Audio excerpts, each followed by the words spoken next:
Thank you, ha?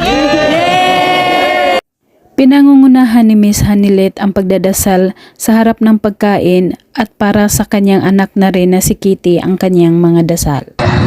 Fill her, Lord, with the Holy Spirit of God. I pray that you will guide her, Lord Jesus. And Lord, as all our prayers.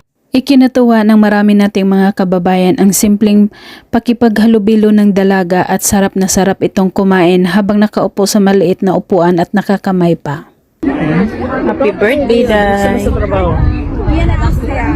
Pagdating naman sa isang bahay na tinutuloyan nila, may inihanda din para sa kanya at maraming naghihintay din sa kanya doon.